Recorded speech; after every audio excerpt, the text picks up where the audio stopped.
যেখানে Delhi 265 run target দিয়েও defend করতে পারছে না পাঞ্জাবের কাছে, সেখানে কলকাতা দেখিয়ে দিয়েছে 155 রান করেও কিভাবে ডিফেন্ড করা যায়।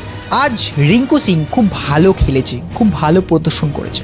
কলকাতা 156 রানের টার্গেট দেয় এলএসজির কাছে। হ্যাঁ, 156 রান টার্গেট মানে খুব একটা বেশি রান না, কিন্তু কলকাতার বোলাররা আজ ফর্মে ছিল। কলকাতা ব্যাট করতে নামে কলকাতার ক্যাপ্টেন অজিঙ্ক্য রাহানে 15 বলে 10 রান, টিম শেপার্ড 3 বলে 0, রাঘুবংশী 8 বলে 9, ক্যামেরন গ্রিন 21 বলে 34 এবং পাওয়েল করে 4 বলে 1।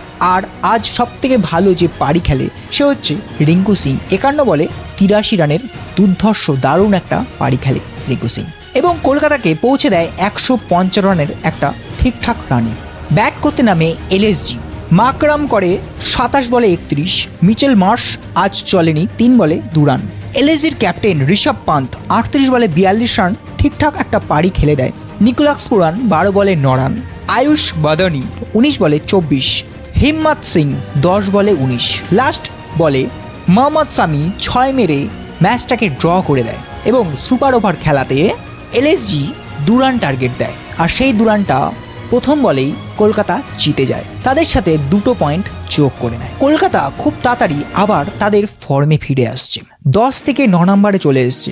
হ্যাঁ, পরপর প্রতিটা ম্যাচ যদি কলকাতা জেতে অবশ্যই কোয়ালিফাই তো করেই যাবে। কলকাতার হ্যাবিট আছে শেষ থেকে শুরুতে যাওয়ার। দেখা হচ্ছে পরের ভিডিওতে। যদি ভিডিওটা ভালো লেগে থাকে অবশ্যই চ্যানেলটিকে সাবস্ক্রাইব করো। ধন্যবাদ।